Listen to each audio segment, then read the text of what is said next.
entrevista para Noticieros Arco TV. Yo soy Fernando Yáñez y en esta ocasión nos acompaña el senador Isidro Pedraza. Bienvenido, senador.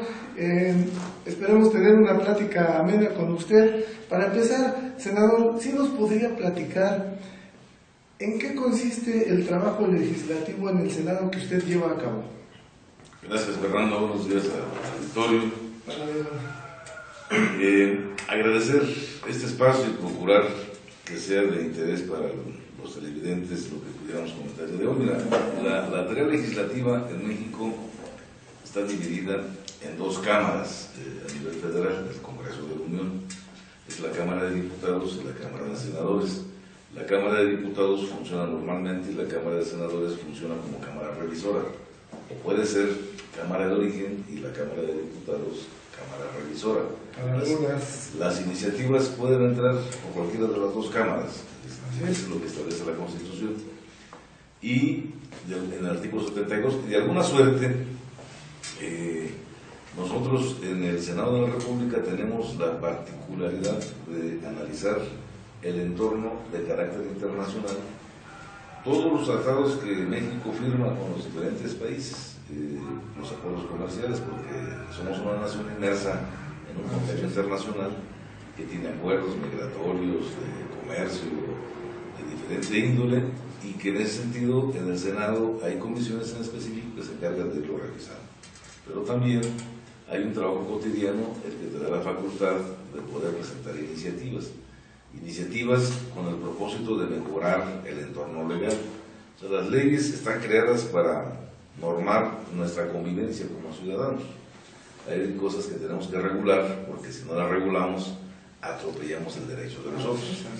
De tal suerte que en este proceso de estar en el Senado de la República, para poder abordar las tareas que tú estableces y cumples y puedas darle resultados a la sociedad, se establecen comisiones que son de carácter ordinario porque funcionan durante toda la legislatura. La legislatura se empalma, en el Senado dura 6 años, pero empalmas una legislatura con la Cámara de Diputados. En este momento iniciamos en la 62ª legislatura, terminamos la 62ª y empezamos la 63ª y empalmamos con la Cámara de Diputados, la que se fue y ahora la que entra en septiembre de este año que pasó. De tal manera que estas comisiones de carácter ordinario pues, revisan y revisamos diversos temas y hay comisiones muy importantes como son las de Relaciones Exteriores que tienen que ver con Europa, con los diversos continentes donde tenemos cosas que atender, y en ese sentido los senadores se integran a las comisiones y luego se nos cuestionan de que se viaje mucho, pero es parte del contexto que tienes que estar en comisiones trabajando fuera del país con otros senados y con otros órganos legislativos, porque en México tenemos la cuestión bicameral, diputados y senadores. Hay otros países que solamente tienen pura Cámara de Diputados y entonces con ellos son los que se hacen los encuentros, los acuerdos, el tema legislativo. Y luego hay una serie de leyes incluso que se van armonizando en el contexto internacional. ¿Qué ley es pionero un país que tiene un impacto de beneficio en la sociedad? Y cómo los demás países dicen, oye, pues a ver, coméntenos el desarrollo de esta ley, qué aspectos tiene, qué cubre y qué alcances legales pretendieron ustedes, las dificultades sociales que encontraron para su promulgación. Quiero darte un ejemplo. Nosotros a nivel mundial fuimos los primeros en legislar sobre el problema para las personas con discapacidad. Así es. Nos convertimos en un ícono a nivel mundial y entonces de ahí se trabaja. Fuimos también los primeros que planteamos el tema de defensa del ambiente, del cambio climático y crear una ley de cambio climático para prevenir los efectos que ahora estamos padeciendo en el mundo, en México y en Hidalgo. Estos efectos tremendos ahorita lo estamos resintiendo. Y esa es una parte del quehacer que vamos estableciendo. Yo participo en 4 comisiones. Una que es interna del Senado, que es reglamentos y prácticas parlamentarias, porque hay reglamentos que te dicen pues, cómo se discute una iniciativa de ley y qué procedimientos se debe de desahogar y cómo debes de conducirte en las discusiones en el pleno y en las comisiones. Ese es lo que contiene esa comisión, y dictaminamos iniciativas que tienen que ver con el mejoramiento de la convivencia al interior de las cámaras de diputados y de senadores. Luego participo como secretario en la Comisión de Asuntos Indígenas, que el tema indígena en nuestro país es un tema relevante, bastante importante. Incluso estamos ya en algunos días, 13 de enero, que celebra el Día Mundial de las Lenguas Indígenas. Entonces vamos a estar en este periodo pues, revisando y viendo nosotros el alcance y cómo generamos condiciones para la integración, el respeto de los derechos humanos de los indígenas, que es la parte donde más se viola, donde más se sufre. Son vulnerables. Este tema, pues, por la pobreza, por la discriminación, por muchas cosas, ¿no? Entonces hay que estar insistiendo. Y esta comisión tiene que ver en eso. Y tenemos un trato directo con la CDI, con la Comisión Nacional para el Desarrollo de los Pueblos Indígenas, que actualmente dirige una paisana nuestra, la contadora Nueva Mayorga. Con ella tenemos una interacción más frecuente y más precisa por el carácter de la comisión y las tareas que ella desempeña frente a esta comisión. Luego estoy en la Comisión de Agricultura y Recursos Hidráulicos, que es un tema en donde siempre he participado, temas del campo.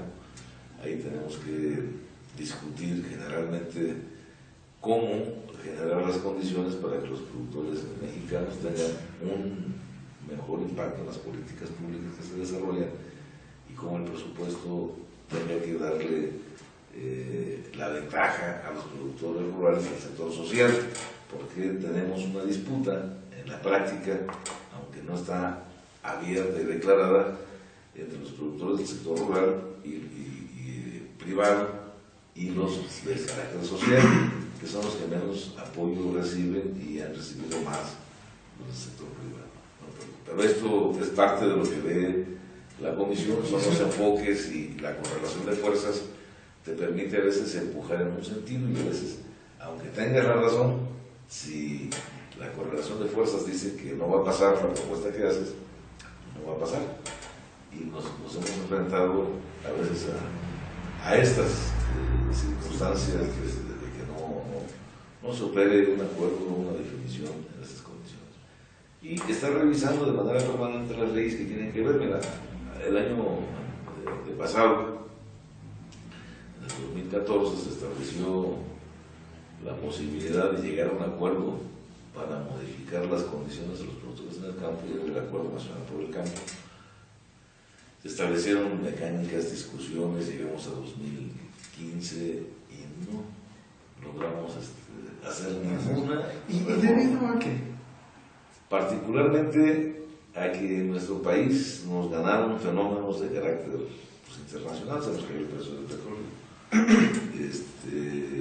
Se vinieron discusiones incluso que ganaron más tiempo porque se estableció la legislación secundaria de las reformas a las leyes energéticas en nuestro país, las de petróleo como de electricidad, y entonces el ambiente se hizo turbio porque nosotros empezamos a cuestionar al gobierno la concreción de las leyes y sobre todo que estuvieran siendo muy abiertas las condiciones para inversión privada y vulneraran nuestra soberanía nacional, afectando los ingresos que pudiéramos nosotros recibir como nación. Entonces, generó un entorno en donde se particularizó y se centró más la discusión en esos temas, y el otro tema del campo se dejó para después.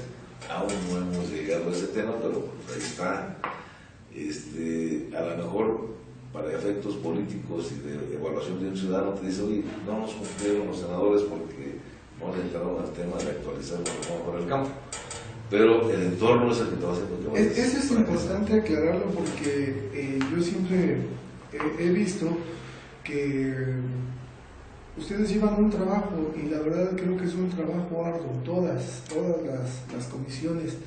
la ciudadanía tiene a lo mejor una percepción distinta, más sin embargo, por lo que estamos escuchando de su propia voz, pues surgen circunstancias en las que no les dan oportunidad, por llamarlo de alguna forma, de sacar adelante todas esas iniciativas, todos esos proyectos. Ahí estamos de acuerdo. Usted es un peleador del campo, es un luchador del campo. ¿Qué le tiene que decir a la ciudadanía en este momento para que podamos comprender que es cuestión de tiempo, que es cuestión de hacer mejoras?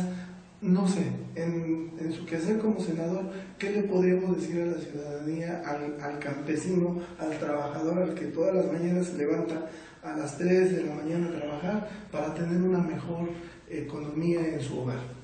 Bueno, yo trataría de explicar muy bien el papel que hace un legislador y la influencia que puede tener en temas específicos. A veces para comer nosotros ocupamos una cuchara para el caldo. Si lo hacemos con un tenedor no vamos a poder tomar caldo, podremos agarrar cosas sólidas, pero caldito no. En el caso de los senadores y diputados, somos una cucharita, servimos para el caldito. Nosotros podemos establecer en las leyes la obligación del gobierno de cómo aplicar los recursos y cómo diseñar, confeccionar política para la implementación de programas que beneficien a los ciudadanos. Pero no podemos ponernos en el lugar del Ejecutivo. El Ejecutivo tiene el mando y ejerce el recurso y ejerce la acción y llega a la aplicación de los recursos en el sentido que se lo propone de acuerdo a la ley en el Plan Nacional de Desarrollo y de acuerdo con la ley en las reglas de operación de las diferentes secretarías, porque cada secretaría tiene una reglamentación, no puede manejarse a capricho del funcionario, tiene que cumplirse con ciertas reglas. Esta parte normativa es la que podemos hacer nosotros y entonces hemos estado tratando de hacer reformas, para explicártelo en cámara lenta para que la gente entienda lo difícil y lo gradual que es la lucha en el campo para poder lograr respuestas. Nosotros establecimos en el artículo 4 de la Constitución el derecho a la alimentación. Ya en la Constitución dice el artículo 4 que tú tienes derecho a ser alimentado. También dice el artículo 4 que tienes derecho a la vivienda y dice que tienes derecho a la salud y dice que tienes muchos derechos al trabajo, a la educación, al artículo 3, en fin. Y entonces el artículo 2 establece los derechos de los pueblos indígenas. Entonces, en el cuarto están contenidos estos derechos. Pero dices, bueno, ya está el derecho, ¿y ahora cómo obligo a que me cumpla el gobierno con este derecho? Bueno, hay que ser una ley reglamentaria. Nosotros, con un conjunto de ciudadanos, de diputados y de senadores, logramos establecer iniciativas para presentar una ley que reglamente el derecho a la alimentación y establezca las obligaciones. Y entonces ahí viene una gama de visiones, donde el gobierno tiene una visión, cómo se puede aplicar, las organizaciones sociales tienen una visión de cómo se pudiera aplicar, y a veces legisladores tenemos una visión de cómo se pudiera aplicar. La iniciativa privada, desde el punto de vista de los grandes productores y de los que se dedican a hacer agronegocios, tienen una visión de cómo pudiera aplicarse esta reglamentación, y entonces nos llevas a un arcoíris de colores en donde tienes que empezar a discutir de qué manera procesas un concepto que a todos pueda dejar satisfechos. Así es, y genere un beneficio al sector. Particularmente es eso, que el concepto vaya dirigido a beneficiar principalmente a los que no tienen en este país, porque el que tiene derecho a la alimentación, tú has visto que en nuestro país han crecido cifras en términos de las personas que están en pobreza alimentaria. Habla el gobierno y reconoce cerca de 7 millones de mexicanos en pobreza alimentaria. Bueno, partamos de un hecho, no cuestionemos. Si dicen que hay 7 millones, ojalá y al terminar este sexenio pueda haber 7 millones de mexicanos que dejen de padecer hambre, que eso es lo que buscan ellos, y aplicar una serie de políticas que nosotros decimos, oye, si lo podemos hacer ley, que sea una obligación de carácter permanente, vas a garantizar que de manera permanente a 7 millones y a otros 30 millones de mexicanos se les pueda dar el alimento, tengamos acceso. ¿Y qué significa esto? Que hay que mejorar conceptos en términos de lo que es la seguridad alimentaria, porque el gobierno federal te establece seguridad alimentaria. Bueno, ¿cuál es la seguridad alimentaria? Para efectos prácticos, que tú vayas a un súper, a un mercado y encuentres los alimentos. No te están garantizando precio bajo ni calidad, nada más la existencia del producto. Entonces, ese concepto de seguridad alimentaria riñe con el de soberanía alimentaria. Así es. Nosotros hemos estado peleando porque es un concepto más profundo que protege más los intereses de los mexicanos y a veces entra en contradicción con el de seguridad alimentaria. Senador, ¿le parece si regresando de un corte comercial nos puede hacer una distinción sobre esos dos conceptos? ¿Cómo no? Regresamos en un momento, no le cambie.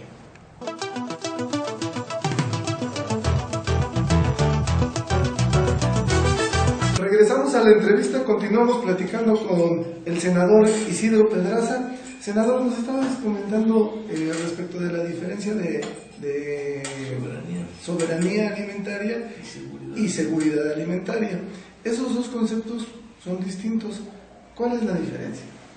Bueno, yo trataba de explicar que la ONU, la FAO, estableció el concepto de seguridad alimentaria porque en las metas que la FAO se ha planteado en el combate al hambre en el mundo, pues establecía la seguridad alimentaria. Hay países que no tienen acceso a alimentos y entonces una política de garantizar la seguridad alimentaria es que en el mercado puedas encontrar los productos.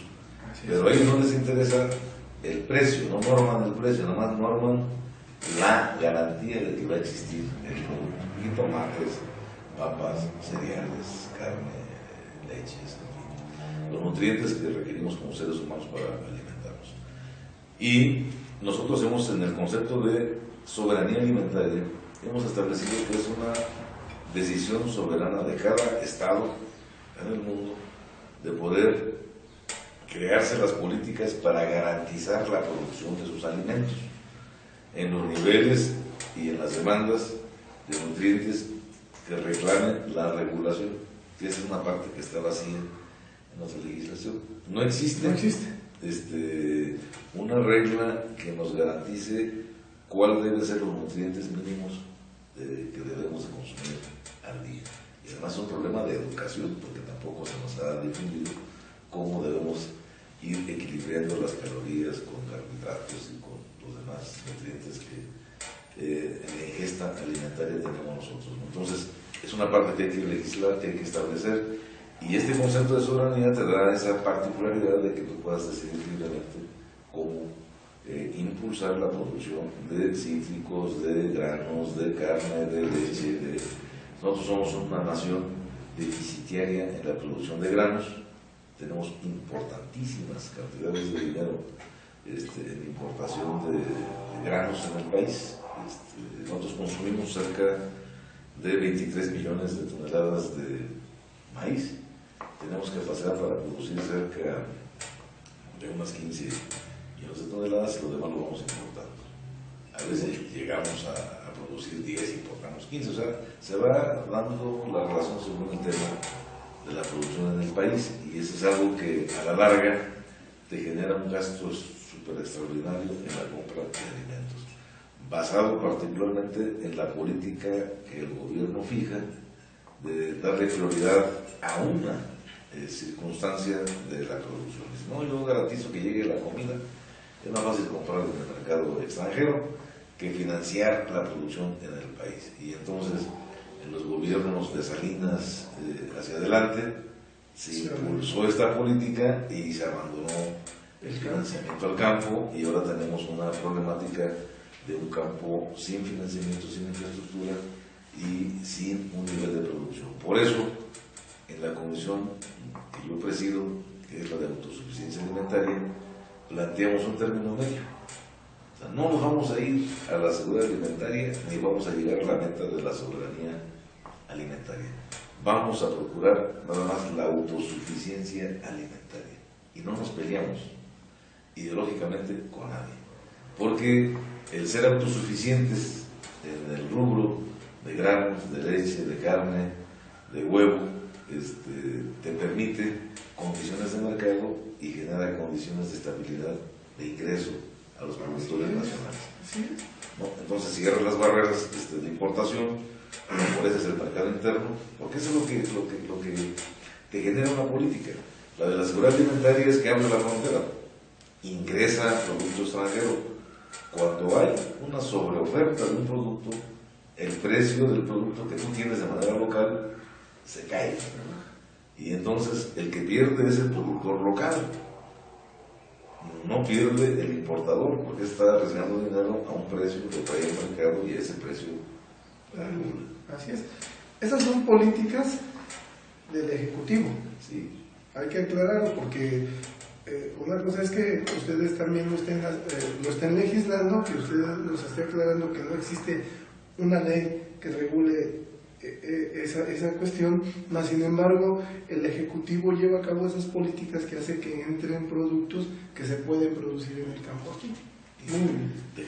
Entonces, por eso a veces, cuando me dices, ¿qué les podemos decir a los productores? Bueno, pues estamos en esta parte. Ahora, llegar a la propuesta de una iniciativa, han llevado casi 2 años de foros, con el Colegio de Postgraduados, con las universidades de Chapingo y otras universidades que tienen que ver con el tema agropecuario, que nos permiten que podamos nosotros acceder a información y luego ya poder ver cómo procesar una redacción de lo que ahí se planteó, porque haces un esbozo general y a partir del esbozo te dan información, te dan cosas y entonces tú tienes que decir, bueno, ya es hora, tengo que traducir en una ley. Así es. ¿Y cómo lo traducimos en una ley? Entonces tienes que establecer la posibilidad de una redacción que recoja a partir de los indicadores de economía, de mercado, de producción, cómo planteas en la ley el acceso a la alimentación. Y entonces no es fácil traducir eso. Mira, a veces tú vas, para explicárselo mejor a los televidentes, tú vas con un arquitecto y dices, oiga, yo quiero que me diseñe una casa. ¿Y cómo la quiere?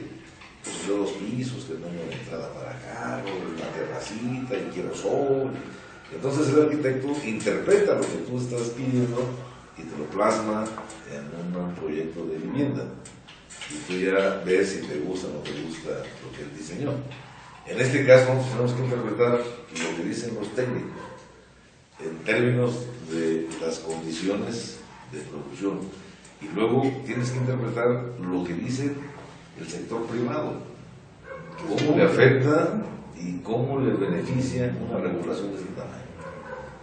Y luego hay organizaciones de carácter social, quiero decirte, por ejemplo, los que están atrás de los bancos de alimentos, que trabajan en los bancos de alimentos, oye, pues reglamentáme que me den productos no tan caducados y no tan apachurradas las latas, porque y eso tiene un impacto fiscal. ¿Y cómo lo redactas para que la cuestión social con la cuestión fiscal se traduzca y pueda llegar a un beneficio tanto al almacenista, la tienda de almacenes, como al que tiene el banco de alimentos y como que llegue al mexicano al que está dirigida la ley? Entonces esto pasa por un proceso en donde un legislador es incapaz de tener esta visión. Digo, yo no la tendría, ni la tengo. Entonces, ¿qué es lo que hacemos? Tenemos asesores. Oye, ya vimos en y ya te dicen a ti, Isidro, pues es que ahora tienes que ver esto cómo lo redactamos. Entonces ya te pones a sugerir la orientación del contenido de la ley. Qué importante es esto, porque a fin de cuentas nos tenemos que dar cuenta los ciudadanos, los que estamos aquí en el día a día, que su trabajo es algo, o sea, no nada más es presentar una iniciativa porque se me ocurrió, porque vienen elecciones en mi estado y quiero hacerme figurar. Sí, hay que hacerme figurar y luego se me venga abajo y luego hasta las mandan quemar. El caso es que el trabajo legislativo es cosa seria, es cosa de responsabilidad y sobre todo de responsabilidad con la ciudadanía. Mira, yo creo que esto se presta mucho para tu perfil. Yo, por ejemplo, me pediría a describirme. Pues yo no soy un tribuno de los grandes debates. Así es. No soy tampoco una persona con todas las herramientas intelectuales para redactar iniciativas en los diversos temas. Pero a mí se me da la capacidad de gestión y de atención. Y entonces, desde la representación del Senado, lo que he hecho es dedicarme a la gestión, defender temas puntualmente en la tribuna, pero no soy de los que establecen y protagonizan grandes debates, porque tampoco siento que sea rentable el estarme confrontando permanentemente solamente por lucimiento y para demostrar una sapiencia o una posición política distinta a los demás y tratar de diferenciarme. A la larga, pues no voy a hacer ningún beneficio, pero si yo aprovecho esta posibilidad que tengo en el Senado para hacer la gestión de recursos, para una obra de agua potable en un municipio, para una carretera, para un hospital, para liberar a un detenido, para financiar proyectos productivos, bueno, pues me he dedicado en esta parte. Yo en estos años que llevo ahí en el Senado, son 3 años, aproximadamente llevo gestionando 300 millones de pesos para diferentes municipios del estado, cerca de 30 municipios. ¿Por qué no lo anunciaba?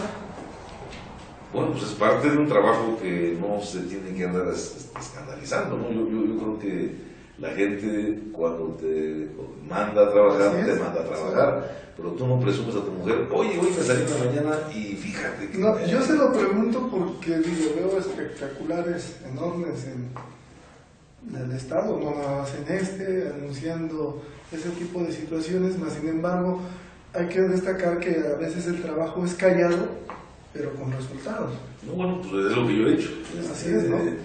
Mira, la misión, logramos un municipio que te indigna incluso el trato que recibe, porque es un municipio de los más pobres del estado, es un municipio que tenemos la fortuna de tener por lo menos 5 elecciones consecutivas de tenerlos como gobierno periodista, y han sido castigados a veces los ciudadanos por esa lealtad política, y entonces estás en un espacio de gestión, y entonces ellos tienen un problema de agua potable muy grande en el municipio, y el proyecto de agua potable costaba en su momento unos 20 millones de pesos, ahora cuesta 29 millones de pesos. Digo, han ido subiendo los precios. Así es. Y es un proyecto donde hay que extraer agua de 1.300 metros hacia arriba, o sea, bajar a las barrancas, 1.300 metros, llegar el agua hasta arriba y luego ya en un sistema de distribución y llevarlo a 8 comunidades. Esto tiene un costo de 29 millones de pesos actualmente.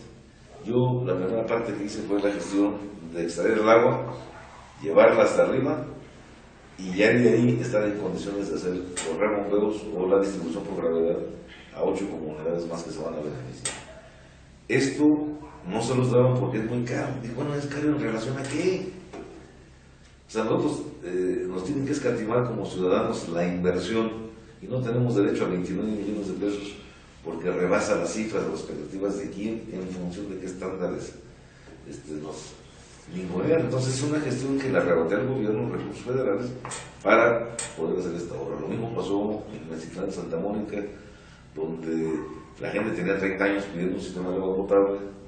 Hicimos la perforación de un pozo, una red de distribución, ahí logramos tener una inversión de 13 millones de pesos para una sola comunidad. Acá es para el municipio, acá fue para una comunidad. Una comunidad, 13 millones de pesos. Y luego, en la perspectiva de quien gobierna, te dicen es que es mucho. Ah, caray. Te preguntas, ¿es mucho en relación a qué? ¿O por qué hablamos de mexicanos y de alianzas discriminados? Entonces, en función de eso, yo he estado haciendo las gestiones para ese tipo de obras donde la gente te lo agradece y lo valora.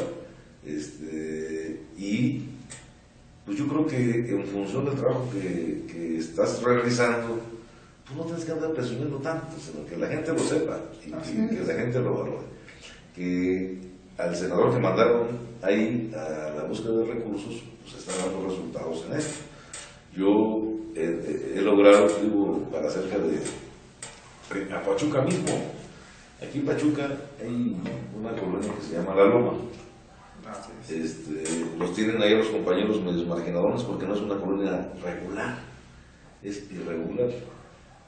Son predios que vendieron los ejidatarios y que por lo tanto no están escriturados, no tienen reconocimiento de colonia, no tienen agua potable, no tienen luz eléctrica, no tienen calles, drenaje.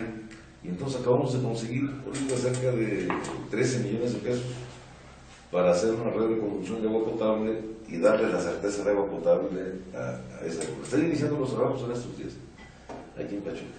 Pero eso la ciudadanía a veces lo desconoce, y yo sí soy ferviente mensajero en el sentido de que sí se debe de anunciar, o sí se debe de hacer llegar, saber a la ciudadanía de dónde vienen, por qué vienen, quién los gestionó, porque pues luego hay quienes se sombrerean con ese tipo de obras. Hacen caravanas con sombrero ajeno. Así es. Ya estando en este tema de la gestión, del acercamiento con la ciudadanía, nos vamos a trasladar a otro tema de esta charla que estamos teniendo con el senador, porque a Isidro Pedraza lo apoya la raza. Así es. Regresamos en un momento y hablamos de este tema, senador. ¿Cómo no?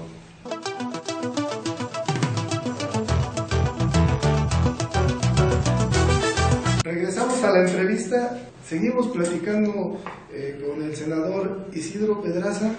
Nos quedamos con la frase de que Isidro Pedraza lo apoya a la raza. Hace 2 días, un día apenas, no tengo conocimiento. El domingo se hizo su registro ante los órganos del partido. Los órganos partidarios, que quede claro, porque así está reglamentado y así está estipulado. ¿Sí lo apoya la raza? Pues siento un respaldo importante porque ha habido una correspondencia, ¿no? Yo traté de asumir una crítica material al desempeño de una representación pública como es esta de ser senador. En todo el periodo de campaña en el que yo anduve en el estado recorriendo, me dijeron, oiga, pero regrese.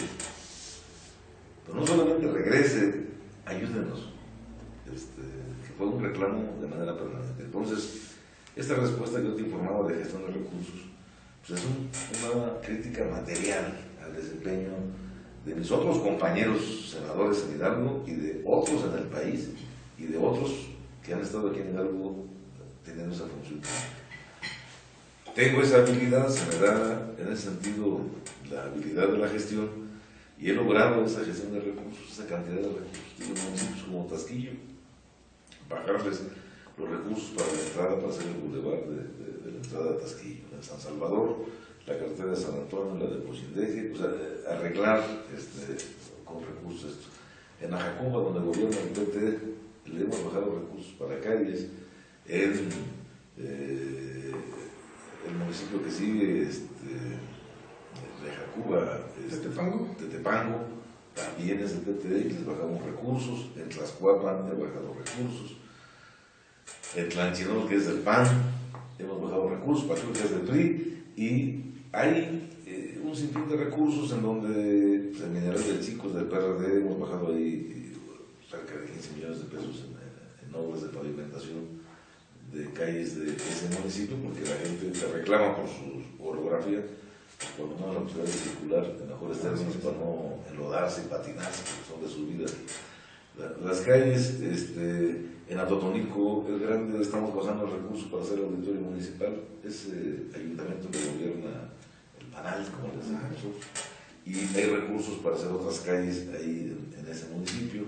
En fin, que hemos estado en Huejutla, hemos bajado recursos, hemos estado tratando de atender la demanda.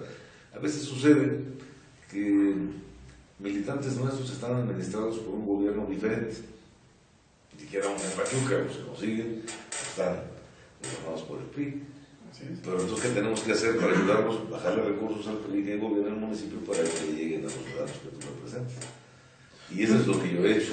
Por lo que yo estoy escuchando, bueno, si se ha logrado bajar recursos para Pachuca, que es la ciudad que está gobernada por un presidente municipal de extracción priista, usted no tiene distingos políticos para apoyo a la ciudadanía. No, pues porque soy senador para todos los ciudadanos. Así es, así debe de ser. De los que votaron por nosotros y los que no votaron. Pero tú ves los problemas que son de impacto y dices, pues hay que resolver eso. No puedes hacer abstracción de esta responsabilidad, independientemente de cómo te juzgue la gente. Aquí hay que resolverles. Cuando estás en la posibilidad de servir, pues sirve. A eso me manda. Eso es lo que he estado haciendo. Hemos bajado más de 15 millones de pesos en proyectos productivos para diferentes grupos, proyectitos de 200,000 pesos. En el Estado están regados y está en una gestión ahí de oportunidad de empleo para otros compañeros nuestros. Y esto sin andarlo cacaraqueando tanto, porque yo creo que en esta parte la gente es la que lo tiene que difundir. Por eso cuando me dice, oye, contigo está la raza, sí está la raza, porque se han dado cuenta de la respuesta que he dado al compromiso en el que nos hemos establecido. Y este registro que hice el domingo es un paso en algo que nos planteamos construir. Yo he sido promotor de crear un frente en Hidalgo, que le hemos llamado un frente opositor, pero un frente opositor que reclama y sanciona que son 86 años de continuismo en una política en el Estado que no hemos logrado trascender. A lo mejor hemos visto chispazos en el desarrollo de Hidalgo. Yo, como tú,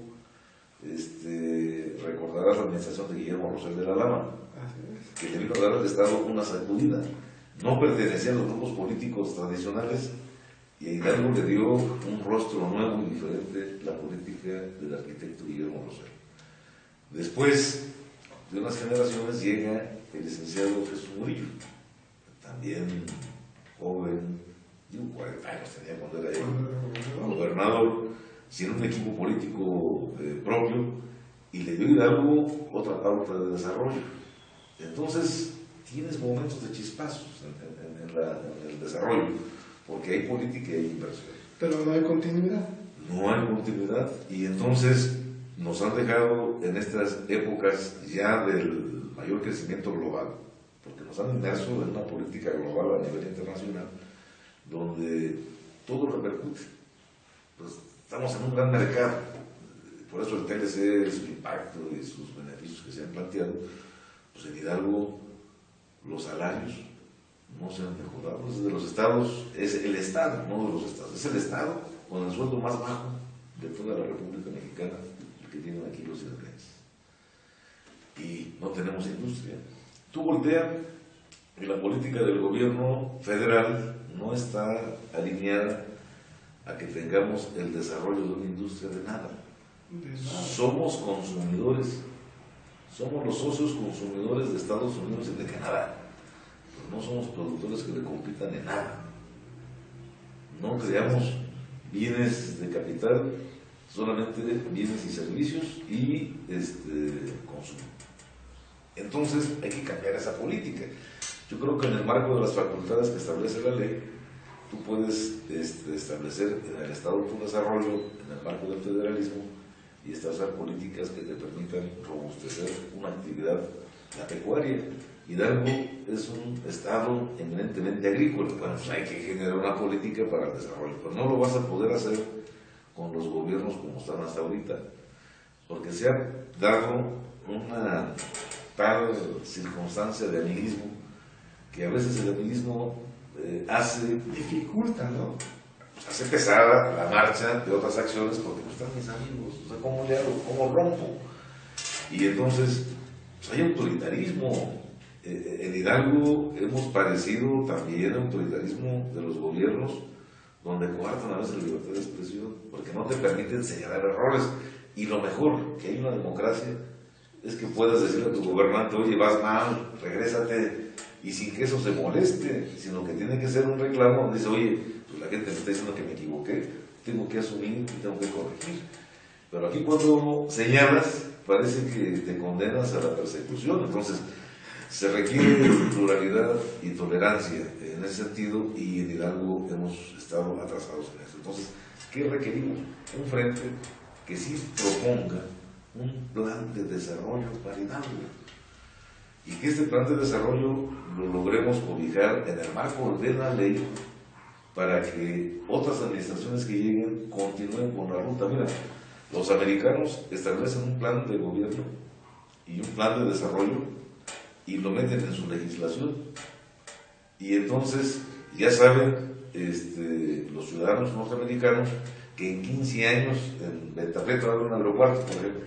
Porque ya está en los planes de desarrollo hacer en 15 años un aeropuerto, y están programadas las actividades. Y están obligados. Y están obligados a realizarlo independientemente de quién gobierne.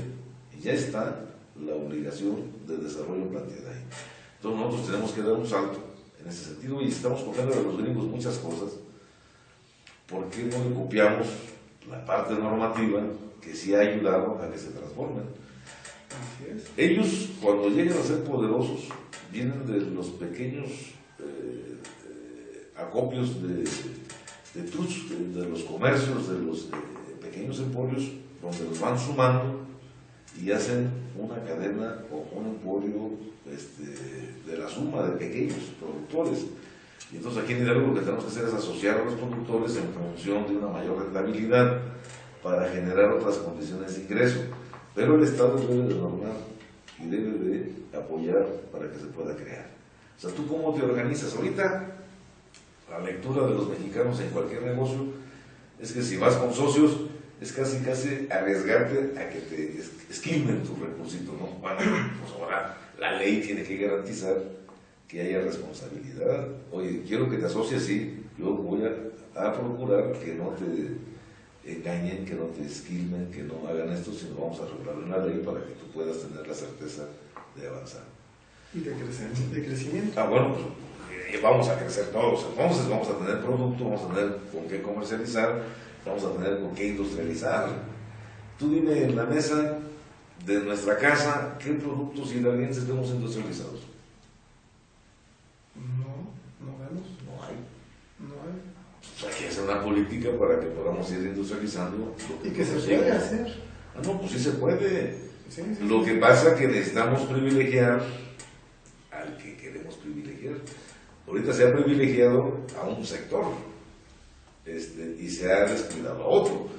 Ahora, los olvidados, tenemos que organizarnos en un frente para decir, oye, pues aquí estamos, hagamos un gobierno que sea para nosotros y pongamos las pautas y condiciones de desarrollo para donde queremos caminar. A ver, yo estoy escuchando que se está haciendo, se está formando, se está armando este frente, no porque quiero el poder, porque yo quiero tener la gobernatura, sino porque estoy escuchando, sin que se lo haya preguntado, el por qué se quiere una mejora en esos sentidos, una regulación ante las leyes, de un crecimiento para que no sea nada más de un sexenio y al siguiente sexenio venga otra idea diferente, se modifique, se cambie, no me convenga, sí me convenga, a mis intereses particulares.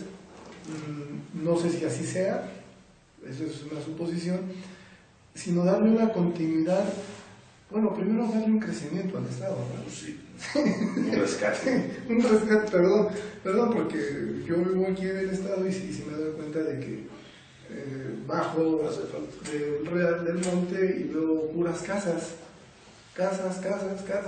y crecimiento de casas, no hay industria, no hay forma de cómo generar ingresos. Mira, nosotros fuimos un pueblo minero. Y cuando uno se atasca, tú vas, y la actividad minera se refleja en la ganadería, de que la gente sabe hacer artículos de plata. Aquí en Hidalgo, ¿qué industria de la plata generamos en el comercio? Nada. O sea, tú no traes cadenitas de plata, no traes aretitos. Bueno, no hemos hecho esa parte de aprovechar nuestra vocación productiva, y esa es una incongruencia, ¿no? Entonces, ¿por qué la plata hay que vender en lingotes? ¿Por qué no generar esa producción? Se intentó en el Real, no lo han hecho, hay que hacerlo. Para que se haga, se forma este frente. ¿Con quién ha platicado? Bueno, yo me he reunido con los dirigentes del PAN y con aspirantes del PAN a la candidatura al gobernador, que es, por ejemplo, el Marte, y ahora últimamente Francisco Javier Berganza, que desistió a la candidatura ciudadana para creer en este frente, y es algo que le reconocemos porque no pulveriza, se suma, entonces vamos a caminar. Hoy está en debate en el PRD en México si se da o no se da esta alianza, porque ahora el PRD tiene que resolver en su Comité Nacional la autorización para que en Hidalgo se pueda hacer una alianza electoral con el PAN. El problema es que es con el PAN para algunos ideólogos izquierdosos, izquierdistas, y otros nos llaman pragmáticos porque creen que queremos ganar a toda la costa. Pero en el caso de Hidalgo es una coalición que nos va a ayudar a transformar. Tenemos que reconocer que solo no podemos. El PAN solito no va a ganar y el PRD solito no va a ganar. El PRI solito tampoco gana. O sea, cada quien está reconociendo una realidad y está buscando sus alianzas. El PRI las está haciendo con el Verde, con el PANAL y con otros. El PRD tiene que hacerlas obligadamente con el PT, con Movimiento Ciudadano, con Morena. Pero Morena no quiere alianzas. Movimiento Ciudadano dice que van a ir solos. El PT está ahora resolviendo su situación. Sí. Entonces, pues nos quedó el PAN en la mano. Y además somos competitivos electoralmente el PAN y el PRD en Hidalgo para poder sumar esto. Entonces, hemos hablado, el propio militante del PRI, Gerardo Sosa Castelar, que tiene un desarrollo en el Estado con movimientos sociales, en las redes sociales, tiene una presencia importante, pues lo hemos invitado a que participe. Él tampoco se registró como candidato independiente al gobierno del Estado, está creyendo en este esfuerzo. Y entonces, Moisés Jiménez, que es un líder magisterial, que ya no participa ahora en el PANAL, está también en la disposición de sumarse a este frente. Entonces tenemos las condiciones de voluntad.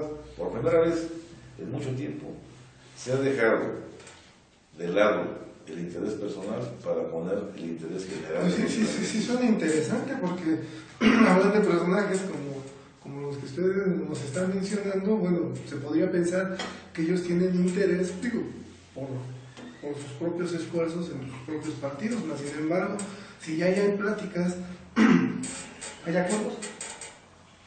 Sí, tenemos ya acordado agotar, en primer lugar, que el PRD resuelva a nivel nacional, si viene la autorización. Hoy hay una crisis. El día de ayer, en la noche, presentó su renuncia al CEN Basario, el presidente nacional, porque le están ninguneando la autoridad de algo que lo mandataron a hacer. O sea, el Comité Nacional le dijo, oye, pues platica con el PAN para ver cuántas alianzas podemos hacer. El PAN platica y acuerda en 8 estados las alianzas, y ahora le dicen, no, 8 no son muchas, vamos con menos. Y dice, oye, pues di mi palabra, ustedes me mandaron, no pueden dejar desautorizado a medio camino. Si no me autorizan las 8, aquí está mi renuncia. Y entonces ahora los miembros del CEN tienen que valorar si aceptan la renuncia, es que no va a haber alianzas. Si no la aceptan, es que tiene que haber alianzas. Está la moneda en el aire hoy, y es cosa de horas para que se resuelva el panorama.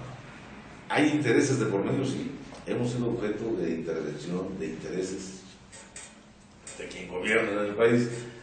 En Veracruz se han filtrado conversaciones de cómo desgraciadamente compraron a dirigentes nuestros para que no accedan a formar alianza electoral. Entonces, esa parte dejémosla ahí nada más como intereses que se oponen a esto, porque siempre vamos a tener en nuestra vida. Pero fíjese que sí me llama mucho la atención su palabra que dijo, sí hay una crisis, y es bueno reconocerlo porque sí la hay. A fin de cuentas, es eso, ¿no? Porque tratar de maquillar y decir que que hay esfuerzos conjuntos, que estamos totalmente de acuerdo, no, porque para llegar al poder que se pretende llegar, para hacer lo que ustedes pretenden hacer, un mejoramiento al Estado, bueno, pues también se deben de atravesar algunos escaños que van a ser difíciles.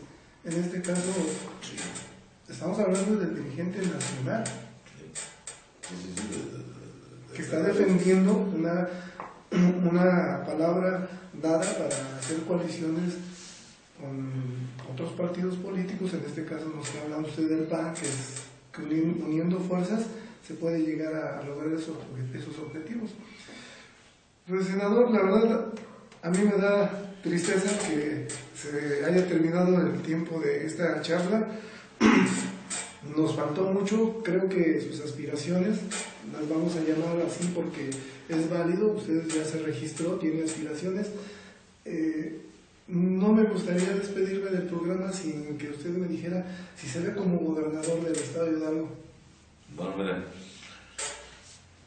es muy difícil que cualquier persona que llegue a entrevistar aquí, te lo diga, que tenga la aspiración de ser candidato, diga, no, es que me registré porque voy a perder.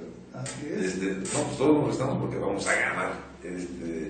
La certeza que yo tengo es que soy el hidalguense que mejor conoce el Estado, de los que están ahorita postulándose en los diversos partidos a competir.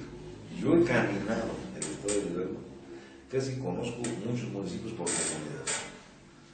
Conozco la problemática de nuestra gente, sus condiciones en las que viven y se debaten actualmente. Tengo más de 35 años de trabajo social realizado en diversos puntos del estado de Hidalgo. Hemos creado colonias populares, hemos repartido tierra, hemos creado proyectos productivos, hemos ahora gestionado recursos públicos para la administración pública. Y entonces tengo una trayectoria de legislador, fui regidor de Pachuca, fui diputado local, ya fui diputado federal, yo estoy en el Senado. Tengo, yo digo que una virtud, soy una gente de compromiso, no me he rajado nunca, siempre soy honesto, yo reconozco las cosas, no me gusta mentir, es algo que la gente no soporta las mentiras. Entonces, si no podemos con algo, hay que decírselos. Y así como yo te confieso que tenemos una crisis, pues es una crisis, y debe de resolverse, para bien o para mal se va a resolver. Y vamos a encontrar salidas en este sentido. Y buscar ahora la nominación, lo hago en condiciones de certeza de que puedo avanzar. Yo así me siento. Creo que sí lo vamos a poder hacer. Tengo frente a mí adversarios de mucho respeto y mucho peso político. El propio Pepe Guadarrama es un adversario que yo tengo ahí, pero eso no hace que les tengamos temor y que nos achiquemos, hay que crecernos. Y creo que la gente tendrá que valorar quién garantiza el que se pueda conducir a Hidalgo a un destino distinto. Y en esa apuesta estoy, así lo creo, me he medido, he tenido la oportunidad de hacer algunas encuestas, sé que voy arriba en los posicionamientos de la sociedad, y entonces eso me da la certeza y el respaldo para poder comprometerme más. Yo no quiero construir en mi cabeza la candidatura, yo quiero construir en la sociedad. Si la sociedad me rechaza, de inmediato me recojo, yo me voy a convertir en apoyador del proyecto, no voy a querer ser cabeza en donde no tuve cabida, porque además es una de las cosas que yo he reconocido.